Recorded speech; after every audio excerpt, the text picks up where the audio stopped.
날씨가 굳으니까 마음도 가라앉는 그런 걸 느껴요. 사람은 환경의 영향을 받는다, 그런 생각이 듭니다. 근데 다시 이렇게 모여서 힘차게 찬양을 하니까 영성이 살아서 영적인 그런 어떤 그 느낌을 다시 갖게 되고 다시 살아나는 느낌이 있어 얼마나 감사한지 모릅니다. 우리의 생활 가운데 찬양과 기도는 우리에게 생명력을 더하며 틀림없는 것 같아요. 그리고 말씀 묵상하고 말씀을 통해서 그 약속을 되새길 때 우리에게 다시 한번 생명력을 주시는 줄 압니다. 사람에게는 소유할 자유와 포기할 권리가 있습니다. 이것은 하나님께서 우리 인간에게 주신 삶의 하나의 패턴이죠. 소유할 자유와 포기할 자유. 그러니까 필요한 것은 소유하고 또 내가 필요하지 않다 싶으면 버릴 수 있는 것. 그런 판단 능력, 이게 바로 하나님이 인간이 살아가는 데 있어서 우리에게 주신 그런 지식이고 지혜인 줄 압니다. 근데 하나님은 사람에게 또 하나의 자유를 주셨는데 믿을 자유와 믿지 않는 자유를 줬습니다. 믿을 자유와 믿지 않을 자유. 또 무엇을 선택하든지 그 선택의 결과에 대해서 인간은 책임을 져야 하는 것도 정해져 있는 겁니다. 그러니까 우리는 포기할 자유, 소유할 자유, 믿을 자유, 믿지 않을 자유를 우리 갖고 있어요. 그런데 사람들은 종종 믿을 자유를 쓰지 아니하고 믿지 않는 자유를 쓰는 겁니다. 그래서 하나님을 버리게 되는 것이죠. 우리는 이 본문에서 아주 삶 속에 구체적이고 실제적인 교훈을 몇 가지 주고 있습니다. 절절마다 내용이 나오는데 먼저 6절에 보면은 하나님을 아는 지식이 없으므로 망한다고 했어요. 내 백성이 하나님을 아는 지식이 없으므로 망한다. 자, 그러면 이 말은 다른 말로 어떤 말이 되겠습니까? 하나님을 아는 지식이 있으면 잘 된다는 얘기죠. 역설적인 얘기입니다. 또 6절 하반절에 보면 너희가 하나님의 법을 버리면 내 자녀도 잊어버리게 될 것이다. 이렇게 말합니다. 이 말은 다른 말로 율법을 잊어버리지 않고 하나님의 법을 잡으면 그 자녀를 세울 수 있다는 이야기가 되는 것이죠.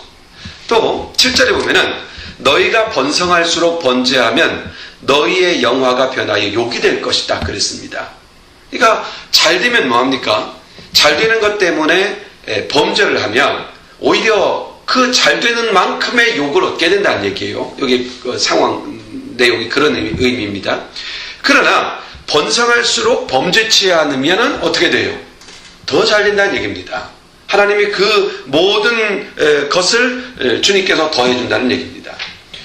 그리고 9절에 보면은 여호와 쫓기를 그치면 여호와를 따르고 여호와를 예배하고 여호와를 따르는 걸 그치면 그 소행대로 벌하고 소위대로 갚아줄 것이다. 이렇게 경고를 합니다. 이 말은 여호와 하나님을 쫓아서 살면 형통할 것이다. 이런 말씀을 강조하고 있는 겁니다.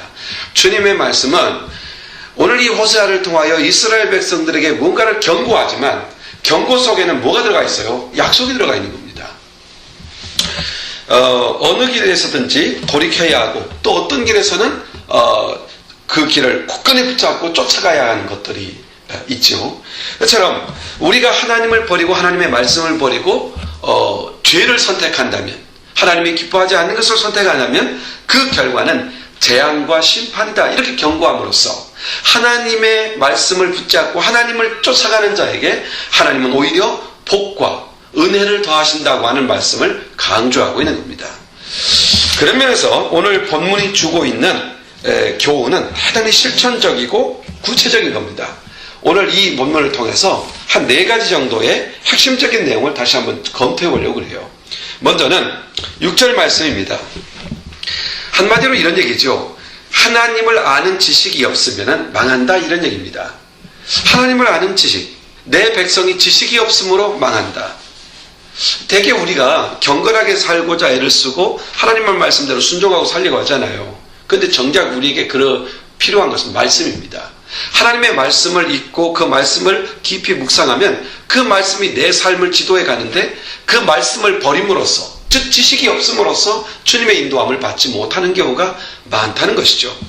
이 웹스터 사전에 보면은 이 지식이라는 말을 이렇게 정의를 했더라고요. 확실성을 가지고 무엇인가를 감지하는 것이다. 무언가에 대하여 확고하게 납득하는 것이다. 무언가에 대해서 확고하게 납득하는 것, 이해하는 것. 왜 하나님이 나를 여기에 두셨는가에 대하여 납득하기 원한다면 말씀을 봐야죠. 확실하게 이해하고 납득할 수 있는 것, 그 지식. 그리고 지혜라는 말은 이렇게 표현했어요.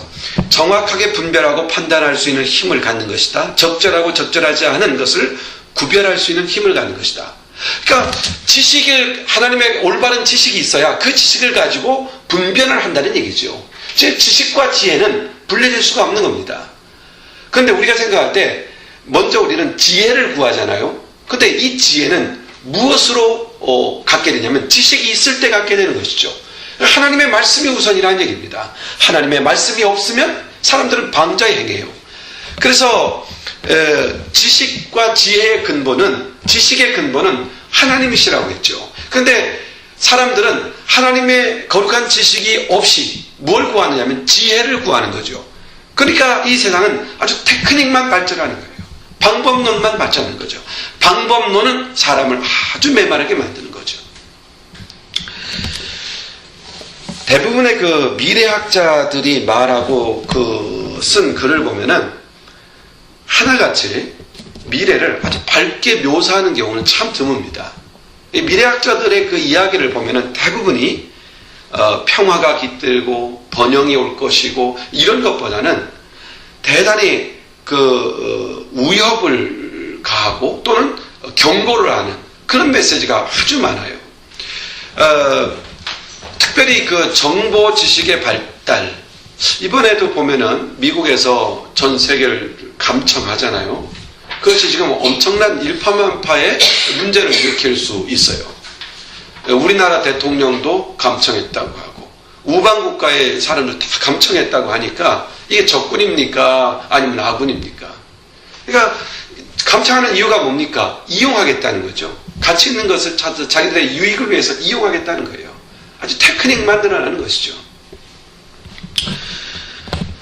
그렇기 때문에 정보가 발전하고 지식이 발전하고 세상의 그 문화가 발전할수록 사람들에게 평화나 번영을 주는 게 아니라 오히려 불안감과 초조감과 절망을 가져오게 될 것이라는 얘기입니다. 이 불확실하다는 것은 사실 외에 확실한 것이 없다는 얘기가 되죠. 미래가 불확실하다. 이 말은 사실 외에는 다 불확실한데 사실이 없어요. 진리가 없다는 얘기죠. 그러니까 사람들은 불안해하는 것이죠. 자, 보십시오. 우리 크리스천들은 정확한 미래에 대한 지식을 갖고 있습니다. 확실한 지식을 갖고 있습니다. 뭐가 있습니까? 일단 크게 본다면 하나님의 나라와 구원입니다. 그러나 우리의 근시안적인 삶 속에서도 우리는 분명한 지식을 갖고 있습니다. 그것은 하나님이 역사를 운행하고 계신다는 겁니다. 지금 나의 삶의 길을 지도하고 인도하고 계신다는 겁니다. 하나님은 나를 향한 계획을 갖고 있다는 것입니다. 내가 지금 당장 내 앞이 보이지 않고 내가 내 눈에 들어오지 않는 어떤 것 때문에 불안하고 초조할 이유가 전혀 없다는 얘기입니다. 하나님에 대한 지식을 가진 자는 평안할 수 있습니다. 하나님에 대한 지식이 없으면 사람은 불안하게 됩니다. 어때요? 여러분 지금 마음이 불안하거나 또는 마음에 근심이 생기나요? 하나님의 지식을 가져야 하는 겁니다. 특별히 그 미래학자들의 이야기 속에 미래 사회를 대단히 불확실하게 논하면서 그 논하는 이유 중에 하나, 불확실성의 이유 중에 하나를 뭐로 쟀냐면 지식의 한계성을 듭니다. 지식이라고 하는 것은, 인간이 갖는 지식이라고 하는 것은 일단 진리가 되지 못한다는 거죠. 시간이 가면 인간이 가졌던 이 지식이 시간이 가면 옳지 않은 것이 되라는 거예요. 그러니까 지식으로서의 가치를 잃어버리게 되는 것이죠. 그렇다면 앞으로를 내다볼 수 있는 지식의 근거가 뭐냐라는 겁니다.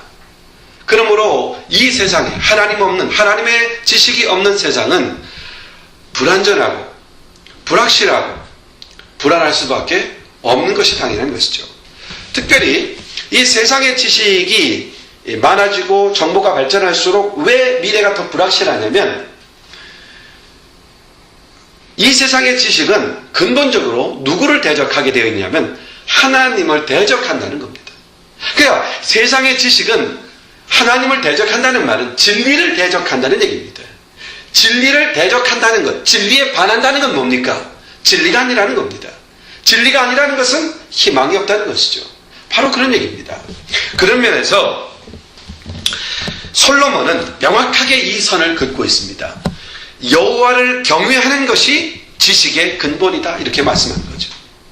하나님을 경외하는 마음이 없다면 우리는 진리를 가질 수 없는 겁니다. 18세기 인문주의자 볼테르가 그의 지식과 상식을 가지고 미래를 예측했습니다. 시대가 이렇게만 발전해 간다면 틀림없이 100년 안에 성경은 사라지고 말 것이다 라고 예언했습니다. 누가 성경을 진리로 따르겠는가 라고 반문했습니다.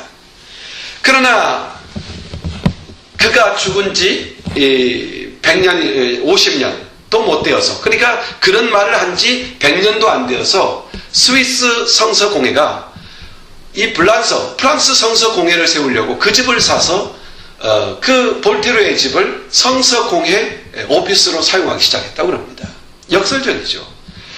인간이 가진 지식이 무엇을 예측한다는 것이 얼마나 어리석은가를 보는 한 단면이기도 합니다.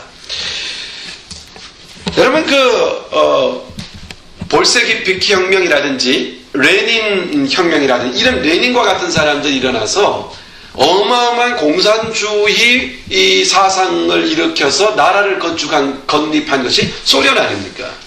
소련이 세워졌을 때 그대 막강한 그 군사력과 무기와 영향력은 그 인근 지역들을 거의 장악하다시피 했죠. 지금 저기 중앙아시아 쪽의 모든 나라들이 소련이 다 정복했던 나라들 아닙니까? 그리고 그 영향력이 중국에까지 미쳤고요. 그렇게 강력한 나라가 영원할 줄 알았습니다. 그래서 소련이라는 나라가 수명이 몇 년인지 아닙니까? 70년도 채 되지 않습니다. 인간이 예측하고 인간의 지식으로 세워지는 것들이 얼마나 유한한 것인가에 대하여, 얼마나 허무한 것인가에 대하여 우리는 볼 수 있는 단면인 것이죠.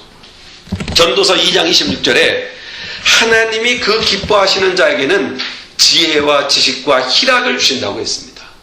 그러니까 우리 하나님 앞에서 하나님을 아는 지식, 하나님을 배우는 사람, 하나님을 아는 지식이 있을 때만이 우리는 온전한 지식을 갖게 되는 것이고 우리 안에 있는 모든 불안을 제거할 것이고 진정한 평안이 무엇인지를 알게 된다는 것이죠. 그런데 이스라엘 백성들이 이 여호와를 아는 지식을 버렸습니다. 버린 이유가 뭡니까? 사람의 생각입니다. 우상을 숭배하면 잘 될 것 같습니다. 그 이집트에서 유행하고 있는 세속 물결을 받아들이면 행복해질 것 같았습니다. 그러나 그것은 행복을 주지 못하죠. 그들은 여호와에 대한 지식을 버렸습니다. 그래서 그들은 고난과 고통을 당합니다. 특별히 여호와를 아는 지식, 이것이 얼마나 중요한지를 안다면 그 다음 말씀을 한번 보셔야 합니다. 6절 하반절에 보면 내가 내 하나님의 율법을 잊었으니 나도 내 자녀를 잊어버리리라 그랬습니다. 이건 아주 경고죠. 아주 무서운 경고입니다.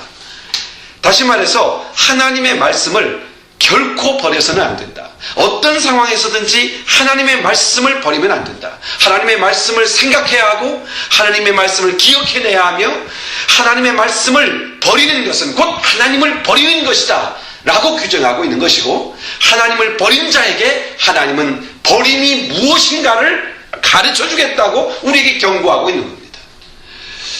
이스라엘 백성들은 하나님의 거룩한 법을 받았음에도 불구하고 그 법을 버렸습니다. 그 결과 역사 속엔 드러나기 시작하죠. 특별히 바벨론 느부갓네살의 침공은 아주 참혹한 결과를 가져왔습니다. 또 로마의 티토 장군에 의해서 예루살렘이 괴멸되었을 때 더 이상 그 땅에 유대인이 정착할 수가 없었습니다. 그러니까 남자는 포로로 잡혀가고 여자는 노예로 잡혀가고 어린아이들은 유리방황하는 미래가 없는 바로 그런 존재가 되어버린 것이죠. 주님은 경고했고 그리고 그 경고를 받아들이지 않은 이스라엘은 그런 결과를 가진 겁니다. 그러나 주님은 분명히 말씀했습니다. 하나님의 말씀대로 살면 하나님은 놀라운 약속을 주셨습니다. 신명기 5장 9절로 10절에 보면 이런 말씀이 나옵니다. 나를 미워하는 자의 죄는 3, 4대까지 이르게 하고 나를 사랑하고 내 계명을 지키는 자에게는 1000대까지 은혜를 베푸느니라. 놀라운 은혜죠. 하나님의 말씀을 붙잡는 자에게 1000대까지라는 말은 그 후손을 복되게 하겠다는 겁니다. 그러니까 단순히 우리가 하나님을 경외하고 섬기는 일은 나 자신만의 문제가 아니라 내 다음 세대를 결정짓는 아주 중요한 요소라는 것을 주님 말씀하고 계시는 겁니다. 우리는 하나님을 높이고 그 말씀을 소중히 여겨야 합니다. 하나님을 사랑하고 순종하면 1000대까지 복을 주신다고 주님이 그렇게 말씀하시는 이유가 뭐겠습니까? 우리를 그렇게 설득하고 싶은 것입니다. 하나님의 말씀이 얼마나 소중한지를 우리를 향하여 설득하고 싶은 거죠. 말씀을 소중히 여겨라. 그 말씀을 잊지 말아라. 말씀을 기억해라. 말씀을 붙잡는 일에 노력하고 애를 써야 한다. 주님 그렇게 말씀하고 있는 겁니다. 대개 자녀들 덕분에 부모가 영광을 받는 경우가 있죠. 자녀들이 잘 되면 부모가 영광을 받습니다. 반면에 부모의 신앙이 자녀들의 미래를 좌우하기도 한다는 측면을 오늘 말씀은 해주고 있습니다. 이것은 단순히 우리 세대 속에서 있는 그 부모 자식 간의 문제만을 이야기하는 것 같지 않습니다. 우리가 하나님의 말씀을 붙잡으면 우리의 다음 세대들을 복음 안에 세워두겠다고 하는 언약이기도 합니다. 그리고 7절에 보면 이런 말씀이 나옵니다. 저희는 번성할수록 내게 범죄하니 내가 저희의 영화를 변하여 요기되게 하리라 그랬습니다. 번성할수록 내게 범죄한다. 이 말은 뭐냐면 번성할수록 잘 될수록 뭔가 좀 잘 될수록 더욱 하나님의 법을 지켜라 그런 얘기입니다. 사람이 좀 뭔가 잘 되면은 그 잘된 일 때문에 하나님을 버리죠. 하나님을 잊어버린다는 얘기입니다. 이스라엘 백성들이 그랬습니다. 잘 살고 번영을 구가하는 것은 나쁜 게 아닙니다. 우리는 잘 살아야 되고 또 많이 벌 수 있어야 되고 또 번영해야 됩니다. 발전해야 됩니다. 이것을 성경은 분명히 축복이라고 말합니다. 그런데 돈을 잘 벌고 성공하고 부를 누리는 것이 결코 죄와 합해질 때 그것은 결코 복이 될 수 없다고 말합니다. 그러므로 번영 때문에 죄짓고 교만하고 하나님을 멀리하게 되면 결과적으로 그 번영은 복이 아니라 저주일 뿐이다라고 규정하고 있는 것이죠. 우리나라가 1997년도를 기억합니까? 그날이 어떤 해죠? 1997년? 97년 맞나요? 90 정확히 그날 잠깐 맞는지 모르겠네요. 맞죠? IMF 된 날. 아마 1997년 겨울이었던 거 기억해요. 그때요 우리나라가 얼마나 부풀었는지 말도 못해요. 정말 사람들이 우리나라가 이제 OECD에 가입하고 우리는 이제 선진국 반역에 든다고 했고 우리나라의 국민 국민 개인 생산량 있잖아요. 그게 $10,000가 넘어간다고 하고 막 그래서 샴페인을 터뜨리고 막 외국에서 호화스러운 가구 막 엄청난 비싼 어떤 뭐 사치품들 뭐 수백만 원에 달하는 수백만 원에 달하는 포도주 한 병에 수백만 원에 달하는 것들을 수입하고 이렇게 정말 정신을 못 차리고 교만하고 자만하고 호의호식하고 그랬죠. 그의 겨울 우리나라는 엄청난 공황에 빠졌죠. 국가 부도라고 하는 국가가 이제 경제력을 가질 수 없는 국가 파산이라고 하는 위협을 딱 닥쳤을 때 IMF의 도움을 청해서 IMF의 지도를 받게 됐죠. 여러분 IMF의 지도를 받는다는 게 뭡니까?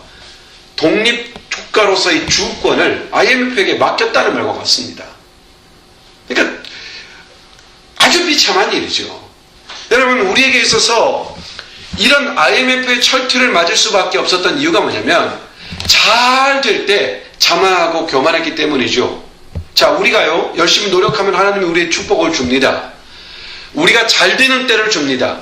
사람들도 많이 사귈 수 있고, 또 많은 사람들과 교류할 수 있고, 풍부한 그런 많은 돈도 벌리고, 정말 아주 그 삶이 부유하다고 느껴지고, 여유로워지고, 또 즐겁다고 느껴지는 순간들이 찾아오죠.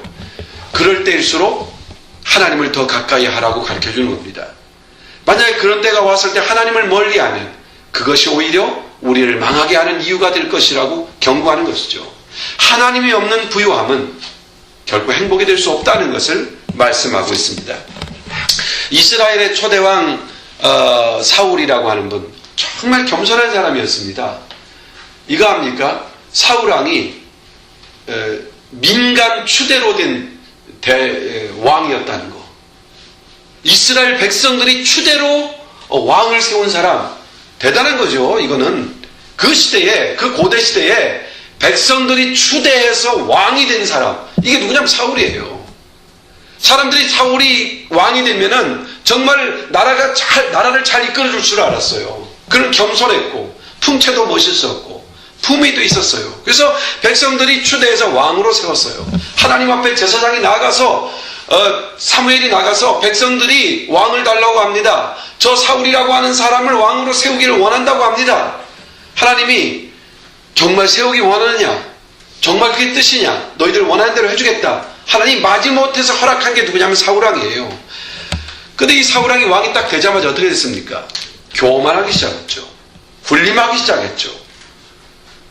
결국 그가 왕이 되고 나서 먼저 버린 게 뭐냐면 하나님을 버렸습니다.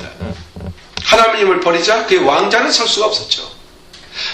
이와 반대되는 한 인물이 나오죠. 다윗이라는 사람. 이 사람은 참으로 왕이 된 후에 정말 하나님 뜻대로 살아가려고 했죠. 근데 이 사울왕도 엄청난 실수를 했습니다. 밧세바라고 하는 우리아의 아내를 범하고 밧세바를 죽이고 자기 아내를 취했습니다.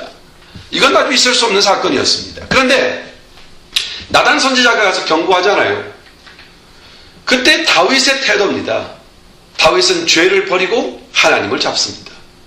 바로 이게 중요한 것이죠. 어떤 상황에서든지 하나님을 선택할 것인가, 내 욕심을 선택할 것인가, 나를 선택할 것인가, 하나님을 선택할 것인가 라고 하는 이 가름길에서 하나님을 잡으면 하나님께서 그 삶을 인도하시지만 하나님을 버리면 우리가 가진 모든 것도 다 잃게 된다고 말하는 것이죠. 아주 중요한 경고입니다. 어떠한 상황에서도 하나님을 버리지 말아라. 특별히 이 세상에서 일이 잘 되고 형통할 때 하나님을 버리지 말아라. 이렇게 경고하는 겁니다. 그리고 하나 더 10절에 보면은 이런 말씀이 나옵니다. 저희가 먹어도 배부르지 아니하며 행음하여도 수요를 더하지 못하나니 이는 여호와 쫓기를 그쳤습니다. 그렇게 말씀합니다. 당시 이스라엘 백성들을 타락시킨 종교가 뭐냐면은 바알 종교입니다. 바알 종교가 뭔지 알아요? 바알 종교는 풍요의 신이에요. 다른 말로 하면 풍년의 신. 그래서 이스라엘 백성은 생각했던 거죠.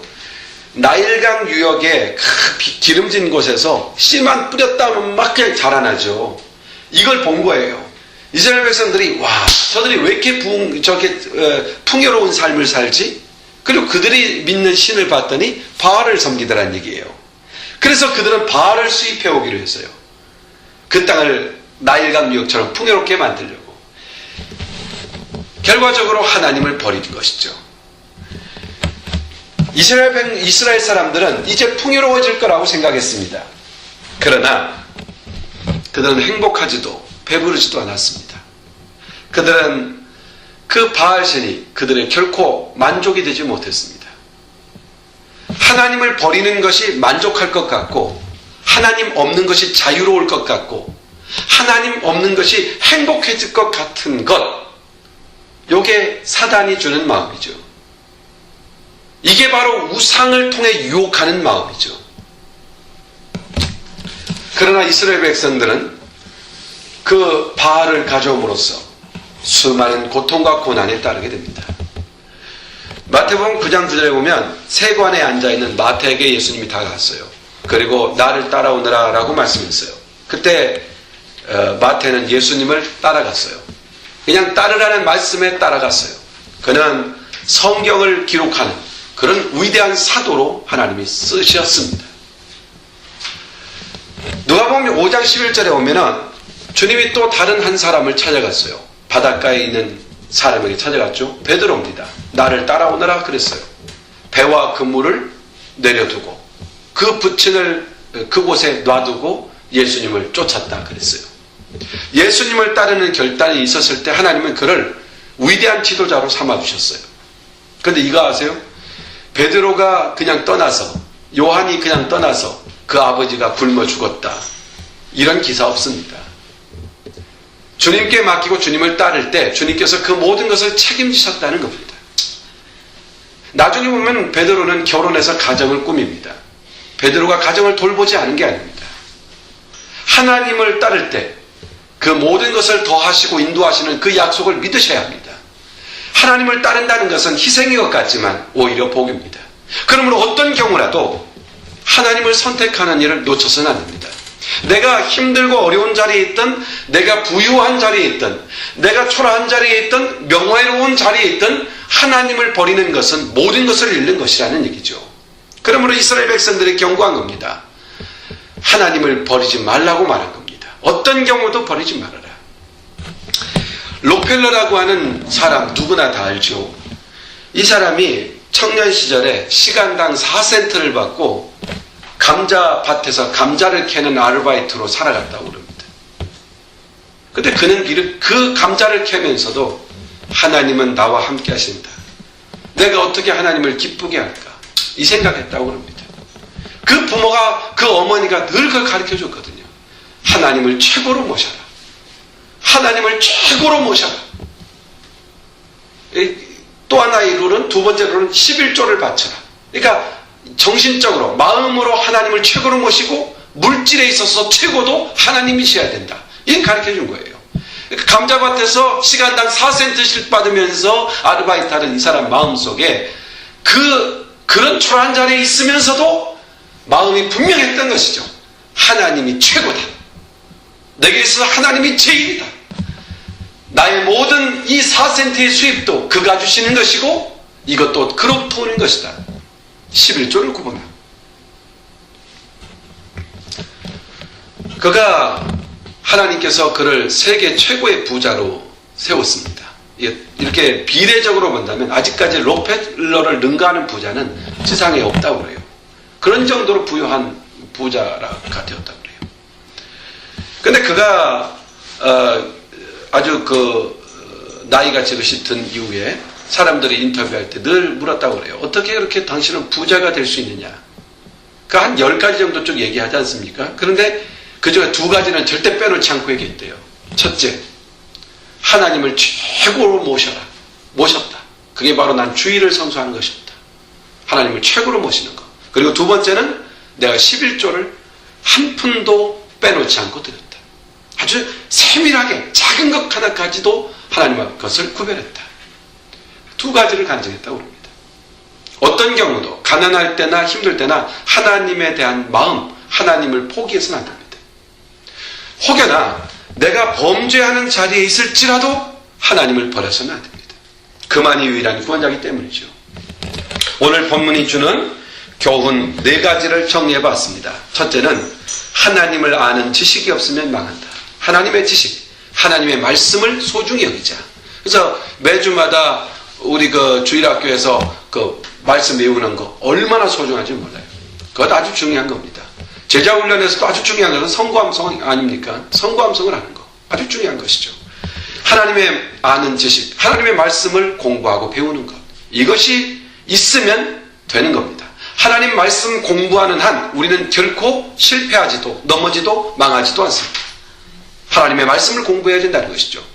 2번째로 하나님의 법, 하나님의 뜻, 하나님의 계획들을 찾아서 그것을 붙잡아야 합니다. 하나님의 뜻에서 벗어나면 안 되는 것이죠. 하나님의 말씀을 따라서 살면 내가 복을 받고 내 후손도 복을 받는 것입니다. 바로 그것에 대한 약속입니다. 또 너희가 번성할수록 잘 될수록 하나님을 잊어버리지 말아라 하고 경고합니다. 이것을 마음에 꼭 새겨야 됩니다. 우리는 좀 더 어떤 일이 잘 되면 잃기 쉬운 것이 첫 번째 하나님이에요. 이걸 놓치지 말아야 돼요. 그리고 여호와 하나님 쫓기를 그치면 그 소행대로 소위대로 하나님이 갚아준다라고 경고함으로써 하나님은 하나님을 따르는 일을 포기하는 자를 아주 싫어하신다는 것을 분명히 밝힙니다. 반면 하나님을 따르는 자는 값지게 쓰십니다. 믿으십시오. 우리 자신이 실력이 있느냐 없느냐 또 능력이 있느냐 없느냐 이것보다 더 중요한 것은요 하나님을 잘 따르는 것이죠. 그러면 하나님이 그를 하나님의 거룩한 일에 끝까지 쓰십니다. 이 믿음 가지셔야 합니다. 그러므로 이러한 사실들을 알고 있었던 여호수아는 이런 결심을 내립니다. 여호수아서 24장 15절인데요. 여러분 주보에 보면 나와 있는데 같이 한번 읽어봅시다. 여호수아서 24장 15절 같이 읽습니다. 시작. 너희 섬길 자를 오늘 택하라. 오직 나와 내 집은 여호와를 섬기겠노라. 놀라운 결정이죠. 나는 여호와만 섬기겠다. 너희들 선택해라. 오늘 이 말씀을 다시 한번 새기면서 여호수아와 같은 그런 마음의 결심을 다시 한번 새기는 저와 여러분이 되기를 원합니다. 기도하십시다. 하나님 아버지 고맙고 감사합니다. 오늘 주일 예배를 드리며 우리가 함께 찬양하고 기도하고 선교사님들을 위하여 기도하며 또 이 시간에는 몸과 마음을 들여 하나님 앞에 헌신하고 주의 말씀을 받았습니다. 하나님을 아는 지식의 보고인 성경 말씀을 가까이 하고 늘 그 성경 말씀을 탐구하며 말씀을 통하여 하나님을 아는 지식이 날마다 더해갈 수 있도록 하여 주옵소서. 매일 큐티할 때마다 하나님은 어떤 분이신가? 우리 하나님은 우리에게 어떤 분이신가를 배워가며 하나님을 묵상하는 일을 게으르지 않도록 은총 내려 주옵소서. 또한 우리가 형통할 때에도 우리가 일이 잘 되고 세상에서의 일이 잘 될 때에도 가장 먼저 우리가 챙겨야 할 것은 하나님에 대한 신앙임을 알고 어떤 경우에도 하나님을 놓치지 않는 우리가 되게 하여 주시옵소서. 감사하며 예수님의 이름으로